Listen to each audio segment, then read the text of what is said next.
आज हम आपको यहूदियों की शादी की शर्मनाक रस्मों के बारे में बताएंगे। पूरी दुनिया में हर मजहब में शादी करने का रिवाज है। हर मजहब अपने अपने तरीके से शादी करता है, लेकिन एक ऐसी कौम भी है जो इस खूबसूरत रस्म को भी जिन्होंने नापाक बना दिया है। इस वीडियो में हम आपको दुनिया की सबसे शातिर और सबसे मक्कार कौम यहूदियों की शादी के बारे में बताने वाले हैं कि ये लोग अपनी शादियों में कौन कौन से शर्मनाक काम करते हैं। आपको ये जानकर यकीन नहीं होगा कि ये यहूदी इसराइल में अपने खूनी रिश्तों के साथ किस तरह का खिलवाड़ करते हैं। दुनिया में यहूदी वो कौम है जिसने अपने ही मजहब में अपनी मर्जी की ऐसी तब्दीलियां की हैं जिनसे बहुत सारे यहूदी भी नावाकिफ हैं, और तौरात में ऐसी तब्दीलियां की गई जिसका मकसद दुनिया के सारे यहूदियों को फिलिस्तीन में आबाद करना है। यहूदी वो वाहिद कौम है जो अपने मजहब के अलावा किसी और के मजहब में अपनी शादियां नहीं करते। ये इसलिए कि उनकी नस्ल यहूदी ही रहे और वो मिक्स ना हो जाए और अपने बनाए हुए मजहब को और ज्यादा से ज्यादा बड़ा कर सकें। लेकिन इनकी शादियां इनके बनाए हुए मजहब के मुताबिक एक यहूदी आदमी अपनी भतीजी या भांजी से शादी कर सकता है, लेकिन एक यहूदी औरत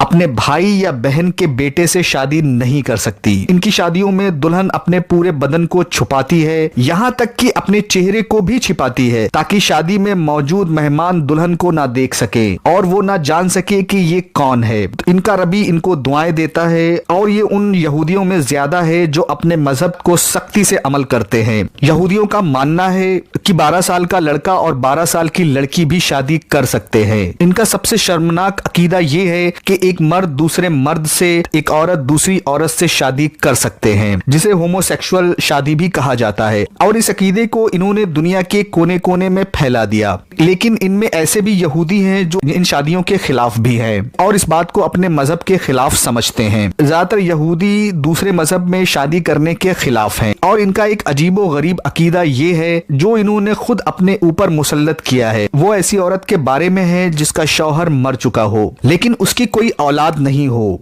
तो तब उनके मुताबिक उस औरत की शादी रजामंदी से या जबरदस्ती मरे हुए शौहर के भाई से कराई जाती है और किसी और को उस बेवा से शादी करने की इजाजत नहीं है। और अगर उस शादी से उनकी औलाद होती है तो उस औलाद को उस मरे हुए शख्स का उसको वारिस बनाया जाता है, ना कि उसके मौजूदा शौहर का। इस तरह के रिश्तों की तौरात में मनाही है, लेकिन इनके बनाए हुए मजहब में इसकी इजाजत है। जैसे कि वो अपनी माँ, अपनी बहन, अपनी नानी और अपनी दादी से भी एक यहूदी शादी कर सकता है। इसी तरह एक यहूदी औरत को भी ये इजाजत है वो अपने बाप, अपने भाई, अपने दादा, अपने चाचा के साथ शादी करने की उसको भी इजाजत है। यहूदियों में ये रिवाज है कि ऐसी लड़की जो कुंवारी हो उसकी शादी बुध के दिन की जाती है। इनका ऐसा मानना है कि ऐसा करने पर उस लड़की पर खुदा की रहमतें उतरती हैं। एक और अजीबो गरीब रस्म जो इन यहूदियों में पाई जाती है वो ये कि अक्सर यहूदी अपनी शादी के दिन रोजा रखते हैं, क्योंकि वो इस दिन को मुबारक दिन की तरह मानते हैं। और इनका ये रोजा सुबह सवेरे से शुरू होकर शादी के खत्म होने तक होता है, जिसके बाद दूल्हा और दुल्हन इकट्ठा खाना खाते हैं, क्योंकि इनके अकीदे के मुताबिक इनकी शादी तब तक नहीं होती जब तक ये रोजा रखकर इकट्ठा खाना ना खा ले, और ऐसा करने से उनके तमाम गुनाह खत्म हो जाते हैं। जिसके बाद दुल्हन 3 या 7 बार अपने दूल्हा के इर्द गिर्द घूमती है। इनके अकीदे के मुताबिक ऐसा करने से तमाम शैतानी असरात और बलाओं से वो महफूज हो जाते हैं। और ये भी माना जाता है कि जब तक ये शादीशुदा नया जोड़ा एक गिलास नहीं तोड़ देता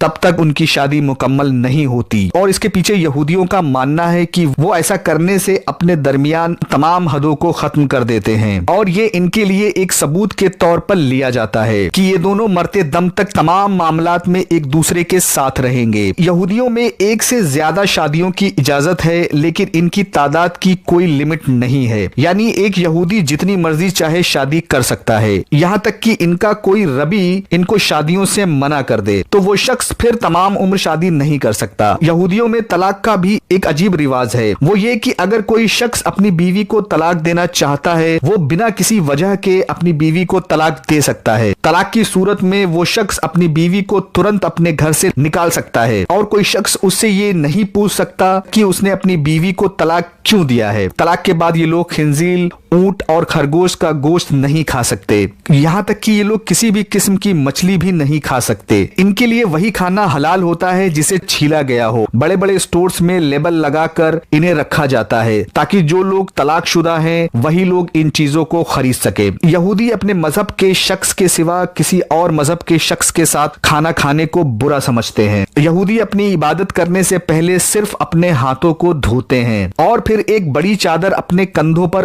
ओढ़ लेते हैं और ये ख्याल भी रखा जाता है कि उस चादर को किसी औरत ने पहले ना ओढ़ा हो, वरना वो चादर कोई भी यहूदी इबादत के लिए इस्तेमाल नहीं करता और एक यहूदी इस खास चादर को अपनी इबादत के दौरान ही पहन सकता है। यहाँ तक कि जब वो मर जाता है उसे उसी चादर में लपेट कर दफना दिया जाता है। यहूदियों में एक लड़का 13 साल से और एक लड़की 12 साल से अपनी इबादत शुरू कर सकती है और जैसे ही लड़का या लड़की इस उम्र तक पहुंच जाते हैं तो उन्हें उनके इबादत खानों में लाया जाता है और इसकी खुशी में एक दावत रखी जाती है और खुशियां मनाई जाती हैं। खुदा ने उनके बेटे या बेटी को अपनी इबादत के लिए चुन लिया। यहूदियों की नजदीक इस चादर की बड़ी अहमियत है क्योंकि इनका ये मानना है कि ये वही चादर है जो ताबूत सकीना में मौजूद थी और जिसे यहूदियों से चुरा लिया गया था, जिस ताबूत का जिक्र अल्लाह ने कुरान मजीद की सूरह अल बकरा में किया है। यहूदी ये दावा करते हैं कि वो उस बड़ी चादर को एक दिन हासिल कर लेंगे जो उनसे छीन ली गई थी और ये तभी होगा जब उनका मसीहा दज्जाल इस दुनिया में आएगा, तब यहूदी पूरी दुनिया पर हुकूमत करेंगे। इन यहूदियों का दावा है कि इनकी वो चादर ताबूत सकीना में छिपाया गया था। वो ताबूत वहीं छुपाया गया है जहां मस्जिद अक्सा है। इसलिए इन यहूदियों ने मस्जिद अक्सा को अपने तीसरे हैकल के तौर पर तस्लीम कर लिया है और ये यहाँ पर मस्जिद अक्सा को गिराकर अपना तीसरा हैकल को बनाने की कोशिशों में लगे हैं ताकि इस दौरान वो उस ताबूत को ढूंढ सके और उसमें मौजूद वो चादर को निकाल सके। वीडियो पसंद आया हो तो लाइक और शेयर करें।